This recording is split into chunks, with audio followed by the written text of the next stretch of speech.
Top quality और consistent performance के लिए सिर्फ सिल्वर पंप नाम याद रखना। ટેરિફની અસર આપણને કઈ રીતે અહીંથી જોવા મળી શકે છે અને શું પરિસ્થિતિ છે જે ભારતીય માર્કેટ ઉપર આપણે ખાસ કરીને ફોકસ કરીશું.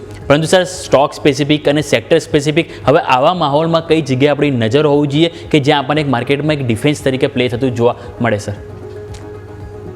આ જાતની જ્યારે પરિસ્થિતિનું નિર્માણ થાય ત્યારે હંમેશા એક વસ્તુનું ખાસ ધ્યાન રાખવાનું હોય છે કે કયા એવા ક્ષેત્રો છે કે કયા એવી ઇન્ડસ્ટ્રીઝ કે જેને એક્સપોર્ટ સાથે કંઈ લેવા દેવા નથી. અર્થાત કે મોટાભાગની સર્વિસ ઇન્ડસ્ટ્રી જેને આપણે કહી શકીએ કે જેને ટારિફ વધે કે ઘટે કે એ લોકોને કોઈ ફેર નથી પડતો, કે ઇવન આપણે ઇન્ડિયા રેસિપ્રોકલ ટારિફ નાખે તો પણ ત્યાં એમાં કોઈ ફેર નથી પડતો. સૌથી મોટું જે મારી દ્રષ્ટિએ જે છે એ છે ટેલિકોમ્યુનિકેશન સેક્ટર.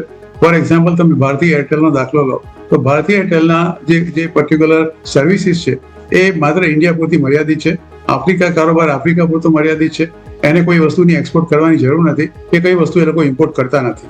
એટલે they are immune to all this kind of a tariff reaction. બીજો, તમે ફાઇનાન્શિયલ સેક્ટરની તમે વાત કરો, આપણી બેંકોની વાત કરી.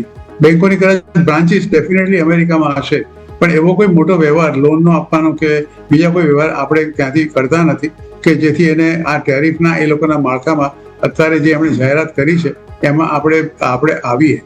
ત્રીજું જે છે એક ફાર્માસ્યુટિકલ સેક્ટર છે કે યુકે સાથે અત્યારે જે એમણે કરાર કર્યા એમાં ફાર્માસ્યુટિકલ સેક્ટરને એ લોકોએ અમેરિકાએ એક્ઝેમ્પ્ટ રાખ્યું છે.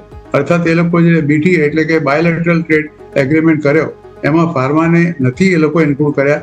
અર્થાત ફાર્મા પર અમેરિકામાં જે કંઈ ઇમ્પોર્ટ થશે એના પર કોઈ ડ્યુટી નહીં લાગે. આપણે ત્યાં હજી એને ખુલાસો નથી કર્યો. એક તબક્કે એવું બોલી ગયા હતા કે ફાર્મા સેક્ટર મારા ધ્યાનમાં છે અને જો મને એવું લાગશે કે તમે વધારે પડતો ચાર્જ અમને કરો છો તો હું 200% ડ્યુટી નાખીશ, પણ તમને 18 મહિનાનો સમય આપું છું.